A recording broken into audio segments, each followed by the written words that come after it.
వెంకటేశాయ నమః.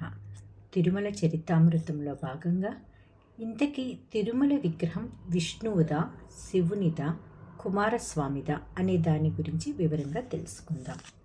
ఇంతవరకు రామానుజుల కాలంలో పురాణాల ఆధారంగా శైవులు విష్ణువులు రామానుజుల వాదనలు విని ప్రత్యక్ష నిదర్శనం ద్వారా యాదవరాజు తిరుమలనాథుడు శ్రీనివాసుడైన మహావిష్ణువే అన్న నిర్ణయం తీసుకున్న విషయం తెలుసుకున్నాం. ఇందులో చాలా భాగం వెంకటేశ్వర ఇతిహాసముల ఆధారంగా గ్రంథ రూపంలో మనకు లభ్యమైంది. కానీ అనంతాచార్యులు రచించిన ఈ ఇతిహాసమాల పూర్తి సత్యం కాదనేవారు, కొంత రామానుజుల శిష్యుడైనందున ఆయన మీద భక్త్యావేశంతో కల్పించి రాసినదనేవారు లేకపోలేదు. అయినా రెండు వైపులా వాదనలు చాలా రోజులు ఓపికతో విన్న రాజు నిర్ణయం చేయడం అది వరకులాగానే, అంటే ఆ స్వామి విష్ణువుగానే జరుగుతున్న వైఖానస పూజా విధానం కొనసాగించడం, ఆలయ అర్చన పరిపాలనా విభాగాల్లో రామానుజులు కొన్ని మార్పులు చేయడం, అందులో బహుకొద్ది మార్పులతో ఈనాటికి ఆ సాంప్రదాయమే తిరుమల ఆలయంలో కొనసాగింపబడటం చారిత్రక సత్యాలు. ఆళ్వారుల రచనలు కానీ శిలప్పదిగారంలో చెప్పిన విషయాలు కానీ రామానుజుల కాలానికి ముందు లభ్యమవుతున్న శిలా శాసనాలు, రచనలు, ఆలయంలోని ఆచార వ్యవహారాలు, ఆలయపు కట్టడాలు, ఆగమ నిర్దేశాలను దృష్టిలో ఉంచుకొని తర్వాతి కాలంలో పరిశోధనలు చేసిన చరిత్రకారులు, పండితులు, రచయితలు ఏం చెప్పారు, ఏ ఆధారాలతో చెప్పారన్నది ఆసక్తికరమైన విషయం. కానీ రచయితలైన ఇతరులైన చాలామంది తాము నమ్మిన మత సిద్ధాంతాలను అనుసరిస్తూ అటు వైష్ణవవాదమో శైవవాదమో సమర్థించడానికి ప్రయత్నించారు. ఇది నమ్మకానికి సంబంధించిన విషయం. ప్రతి పండితుడు, ప్రతి రచయిత తన నమ్మకాలను దృష్టిలో పెట్టుకొను తన మత గురువుల మనోభీష్టాన్ని బట్టి రాసినవో వాస్తవాలు తెలుసుకోకుండా తమ ఉద్దేశాలు ఏ సాక్ష్యాధారాల వల్ల నిర్ధారణ చేసుకున్నారో చెప్పకుండా రాసిన విషయాలు పట్టించుకోనవసరం లేదు. అయినా విష్ణువని నిర్ణయం చేసిన తర్వాత, వైఖానస సంప్రదాయాలు కొనసాగిస్తున్న తర్వాత తత్వాన్ని అర్థం చేసుకుని అద్వైతి అయిన అన్నమాచార్యులు వైష్ణవుడై వైష్ణవ సిద్ధాంత ప్రచారానికి తిరుమలనాథుని వైభవం గ్రామ గ్రామాలు తీసుకువెళ్ళడానికి కంకణం కట్టుకుని శ్రమించిన వాడు కూడా ఎంత మాత్రమున ఎవ్వరు తలిచిన అంత మాత్రమే నీవు అన్నాడు. నీవు పరబ్రహ్మ అని కొందరు, విష్ణువని కొందరు, శివుడువని, శక్తి అని, కాపాలికుడవని ఎవరు నమ్మిన విధంగా వారు పూజించే దేవుడని ఎందుకన్నారు? అలా నమ్మేవారు అన్నమాచార్యుల కాలంలోనే కాదు, ఈ కాలంలోనూ ఉన్నారు. విశిష్టాద్వైతులు, అద్వైతులు, ద్వైతులు, శాక్తేయులు, శైవులు అందరూ నమ్మే దేవుడితడు. వర్గభేదం లేకుండా హిందువులందరూ ప్రార్థించే దేవుడితడు. అలా జరగడానికి కారణాలేమిటి? ఈ విషయంలో అన్ని ఆధారాలు పరిశీలించిన చరిత్రకారులు ఏమంటున్నారు? తిరుమల చరిత్రకు సంబంధించి పరిశోధనలు జరిపిన వారు, ఆధారాలు పరిశీలించిన వారు, పురాతత్వ శాస్త్రవేత్తలు, చరిత్రకారులు, శాసనాలను అధ్యయనం చేసిన వారిలో ముఖ్యులు సాధు సుబ్రహ్మణ్య శాస్త్రి, కృష్ణస్వామి అయ్యంగార్, టి.కె.టి. వీర రాఘవాచారి, రామచంద్రరావు, ఎన్. రమేశన్ ప్రభృతులు. ఇతరులు కొందరు ఈ విషయాలపై ప్రస్తావన చేసిన, ముఖ్యంగా వారు కూడా వీరి గ్రంథాల ఆధారంగానే ఇందులో చాలా ప్రచురణలు నేను తిరుమల తిరుపతి దేవస్థానాల కార్యనిర్వహణాధికారిగా ఉన్న కాలంలోనే ప్రచురించడం నా అదృష్టం. అప్పుడు పూర్తిగా చదివినా చదవకపోయినా ఈ గ్రంథాలన్నిటికీ ముందు మాట నేనే వ్రాశాను. పండితులు రాస్తే సంతకం చేసిన సందర్భాలు లేకపోలేదు.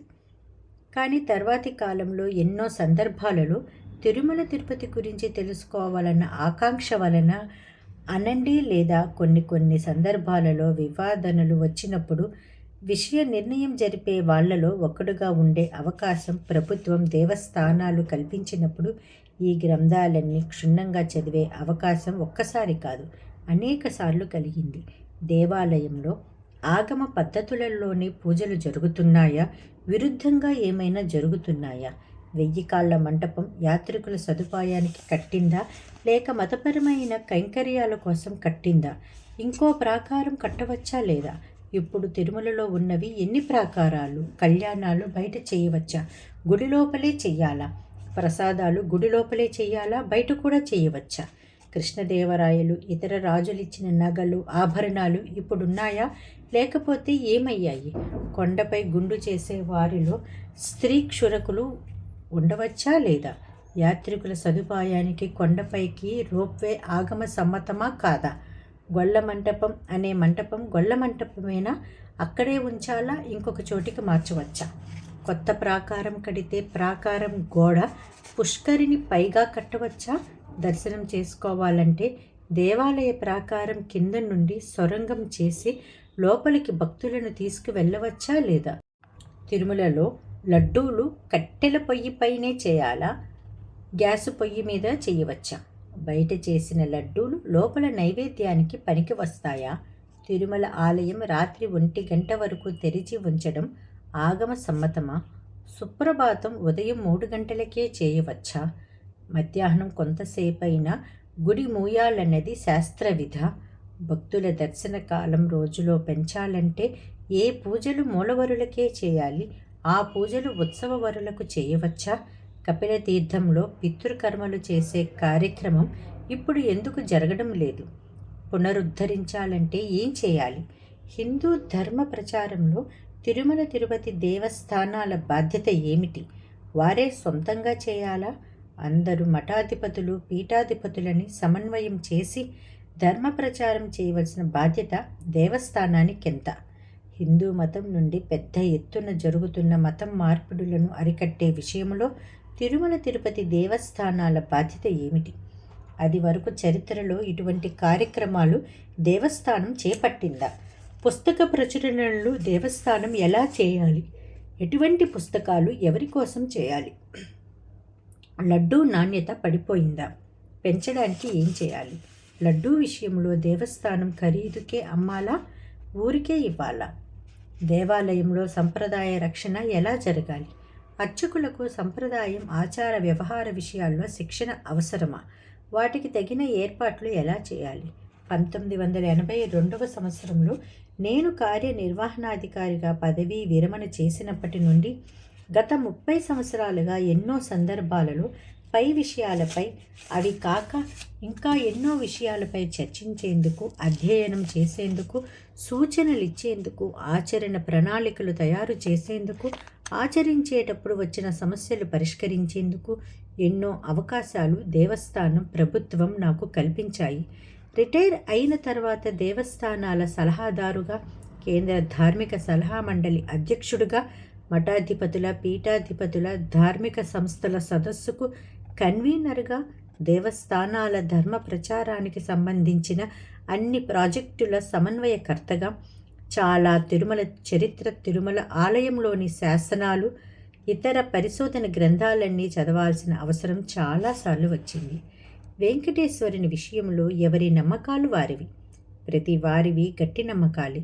ఇంకొకరు చెబితే మార్చుకునే అవకాశం తక్కువ. అందరికీ ఆమోదయోగ్యుడైన దేవుడై నిలిచాడు.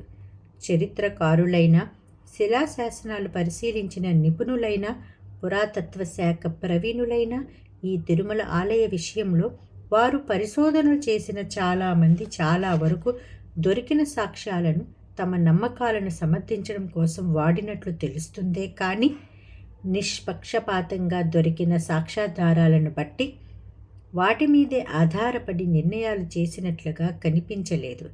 ఒక్క డాక్టర్ ఎన్ రమేశన్ గారి లాంటి వారు తప్ప. అనంతాచారి గురించి అదివరకే ప్రస్తావించాం. కృష్ణస్వామి అయ్యంగారు, టి.కె.వి. వీర రాఘవాచారి ఇద్దరు మంచి కృషి చేసి వెంకటేశ్వరుని యందు భక్తితోనే వారి గ్రంథాలు రాశారు. కానీ వారు నిజాలను పునాదిగా చేసి చాలా విషయాలు ఊహించి కొన్ని నిర్ణయాలకు వచ్చినట్లు ఉంది. వారి ఊహలకు వారి వైష్ణవ సంప్రదాయాల ప్రభావం కనిపిస్తుంది. అలానే సాధు సుబ్రహ్మణ్య శాస్త్రి గారి విషయంలో తిరుమల శాసనాలను గురించి ఆయన చేసినంత శ్రమ ఇంకెవరూ చేయలేదనే చెప్పాలి. జీవితమంతా ఆ కార్యక్రమానికే అంకితం చేశారు. తిరుమల చరిత్ర విషయంలో శాసనాల ద్వారా మనం ఈనాడు తెలుసుకోగలుగుతున్నామంటే ఆయన కృషి ఫలితమే. మొత్తం 7 గ్రంథాలుగా రూపొందించారు. వాటిని ప్రచురించే అవకాశం నాకు భగవంతుడు కల్పించాడు. 6 భాగాలుగా శాసనాలు, వాటి పూర్వాపరాలు, ఇతర వివరాలు ఇవ్వడం జరిగింది. చివరి భాగం 7వ భాగం వాటిని ఆధారంగా తీసుకొని ఆయన వ్యాఖ్యానం మనం ఏమి ఊహించవచ్చు? రామానుజులకు ముందు కాలంలో ఇది శివక్షేత్రమని ఆయన నిరూపించడానికి చేసిన ప్రయత్నం ఆధారాలు లేకుండా శంకరాచార్యులు ఇది శివక్షేత్రం కనుక ఇక్కడికి వచ్చారని యంత్ర ప్రతిష్ఠ చేశారని చెప్పిన సందర్భాలలో ఆళ్వారులు వెంకటేశ్వరునిలో శివుని విష్ణువుని చూశారని చెబుతూ విష్ణు బ్రహ్మ శివుల మధ్య సంబంధం వారు చెప్పిన రీతిని విశ్లేషించినప్పుడు కొంత వారి మతం మీద అభిమానం ఆయా వ్యాఖ్యానాలు చేసేటప్పుడు వారిని ప్రభావితం చేసిందేమోనని చదువరులకు అనిపిస్తుంది. వీరందరి పరిశోధనలు పరిశీలించాక రాసిన గ్రంథం డాక్టర్ రమేశన్ గారి హిస్టరీ ఆఫ్ తిరుమల దేవస్థానం. ఈ గ్రంథాన్ని సుబ్రహ్మణ్య శాస్త్రి గారి గ్రంథం కంటే ముందే ప్రచురించిన నాకు బాగా జ్ఞాపకం. రమేశన్ గారు సుబ్రహ్మణ్య శాస్త్రి గారి వ్రాత ప్రతులను తీసుకొని పూర్తిగా చదివాకే వారి గ్రంథం రాశారని, ఆ ప్రతులు తిరిగి ఇవ్వటం ఆలస్యం అయినందువల్లే రమేశన్ గారి పుస్తకం ప్రచురించిన తర్వాతే సాధు సుబ్రహ్మణ్య శాస్త్రి గారి గ్రంథ ముద్రణ దేవస్థానం చేసింది. అప్పుడు నేనే దేవస్థానం కార్యనిర్వహణాధికారిని. అప్పుడు రమేశన్ గారు పర్సన్ ఇన్ఛార్జి కార్యనిర్వాహక మండలికి. అప్పట్లో అన్నారావు గారి అధ్యక్షతన ఉన్న పాలక మండలిని రద్దు చేసి ముఖ్యమంత్రి డాక్టర్ చెన్నారెడ్డి గారు 3 అధికారులతో ఈ కమిటీ వేశారు. రమేశన్ గారు అధ్యక్షులు, దేవాదాయ ధర్మాదాయ కమిషనరు చంద్రమౌళి రెడ్డి గారు సభ్యులు, కార్యనిర్వహణాధికారి అయిన నేను కార్యనిర్వహణ సభ్యుడను. ఆ రోజుల్లో రమేశన్ గారితో చాలా సన్నిహితంగా ఉండే అవకాశం, చాలా ప్రతిభాశాలి, పరిశోధన అంటే చాలా ఇష్టం, పురావస్తు శాఖలో పనిచేసి ఉండటం వల్ల ఆ విషయాలలో మంచి అవగాహన, అనుభవం, అభిలాష అయిన తిరుమల చరిత్ర గురించి చాలా కాలంగా కృషి చేసి గ్రంథ రూపంలో తయారు చేశారు. సాధు సుబ్రహ్మణ్య శాస్త్రి గారి పరిశోధనల గురించి ఆయనకు క్షుణ్ణంగా తెలుసు. కానీ చివరి గ్రంథంలో శాస్త్రి గారు ఎటువంటి నిర్ణయాలు చేశారో తెలుసుకోవాలని రమేశన్ గారు అచ్చుకు వెళ్ళిన ప్రతి కావాలని నన్ను కోరారు. ఈయన అదే విషయంపై పుస్తకం రాస్తున్నప్పుడు ఇంకొకరు రాసిన ప్రచురణలో ఉన్నది ఇస్తే బాగుంటుందా లేదా అన్న ఆలోచన నన్ను కొంత కలవరపరిచింది. ఆయన ఐఏఎస్లో నాకంటే చాలా సీనియర్, పైగా పాలక మండలి అధ్యక్షులు కూడా. కాదని చెప్పే ధైర్యం లేకపోయింది. సుబ్రహ్మణ్య శాస్త్రి గారికి అన్యాయం చేస్తున్నానన్న అనుమానం కలిగినా ఎదురు చెప్పే ధైర్యం లేక రాతప్రతిని రమేశన్ గారికి అందజేశాను. కొన్ని రోజులు ఉంచుకొని ఆయన ఆ రాతప్రతిని తిరిగి ఇచ్చారు. కానీ దానికి ముందు ఆయన రాసిన పుస్తకాన్ని ప్రచురించమని కోరడం, ఆ పనిని దేవస్థానం చేపట్టడం జరిగింది. నేనే వెంటపడి దాదాపు 2 పుస్తకాలు ఒకే సమయానికి ముద్రించే విధంగా చేశాననుకోండి.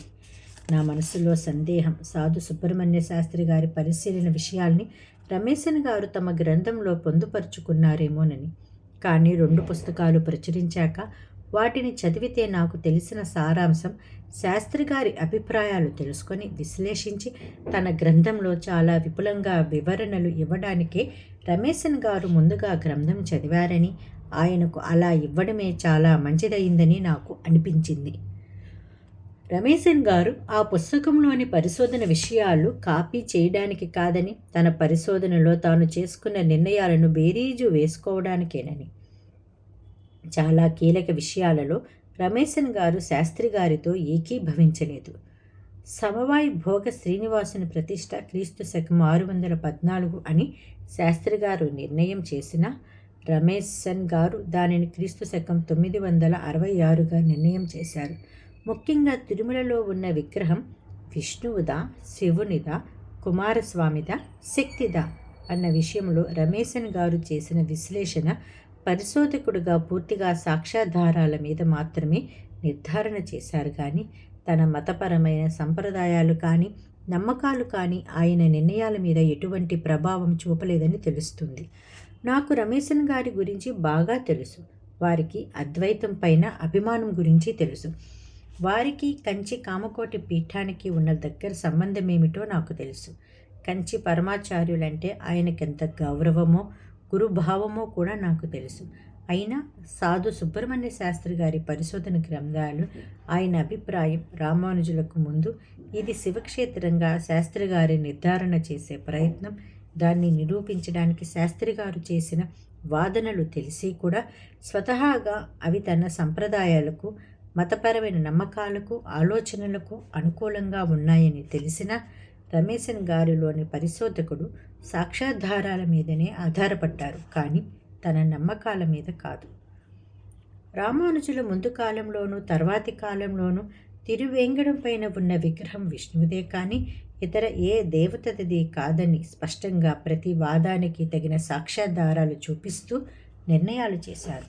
రామానుజుల కాలంలో తర్వాత చెప్పబడిన వాదాలే కాక ఇంకా కొందరి మనస్సులలో ఈ కారణం వలన శివుడేమో, ఈ కారణం వలన శక్తి ఏమో, ఈ కారణం వలన కుమారస్వామి ఏమో అనే విషయాలన్నీ కూలంకషంగా పరిశీలించి విశ్లేషించి సాక్ష్యాధారాలతో ఎవరికీ సందేహం లేకుండా విషయ నిర్ణయం చేశారు మెల్బాత్.